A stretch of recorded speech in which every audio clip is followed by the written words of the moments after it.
আসসালামু আলাইকুম এভরিওয়ান।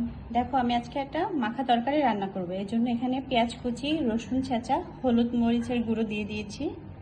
দিয়ে দিব জিরে বাটা, দিয়ে দিলাম পরিমাণ মতো লবণ, তার সাথে দিয়ে দিলাম টমেটো কুচি, কাঁচামরিচ কুচি, দিয়ে দিলাম তেল।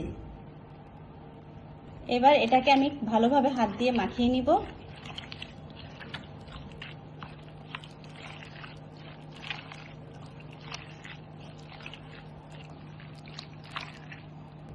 এরপরে দিয়ে দেব ধুয়ে রাখা পোয়া মাছগুলি।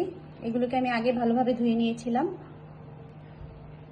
মাছগুলি দিয়ে আবার মশলার সাথে ভালোভাবে হাত দিয়ে মাখিয়ে নিব। মাছগুলি মাখিয়ে নিয়ে এর মধ্যে দিয়ে দেব বেগুন কাটা। এবার এই বেগুনগুলোকে ভালোভাবে মাখিয়ে নিব। এই তো আমার সবগুলি মাছ তরকারি একসাথে মাখানো শেষ। এবার এটাকে আমি 30 মিনিটের জন্য ম্যারিনেট। 30 মিনিট পরে এটার মধ্যে অল্প একটু পানি দিয়ে দিলাম, আর দিয়ে দিলাম 3টা সেদ্ধ ডিম। এই ডিমগুলো বাচ্চাদের জন্য, ওরা মাছ খাবে না, এই জন্য। ঢাকনা দিয়ে চুলাটা অন করে দিলাম। এটা রান্না হোক, রান্না সেদ্ধ হওয়া পর্যন্ত আমরা এটাকে অপেক্ষা করব। এই তো আমার রান্নাটা প্রায় শেষ, ঝোলটা শুকিয়ে আসছে। এখন আমি এর উপর দিয়ে কিছুটা ধনেপাতা দিয়ে চুলাটা বন্ধ করে দেব।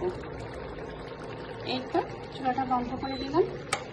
তো কেমন লাগলো আমার আজকের রেসিপি? যদি ভালো লাগে একটা লাইক, কমেন্ট আর শেয়ার করে দিও। আল্লাহ হাফেজ।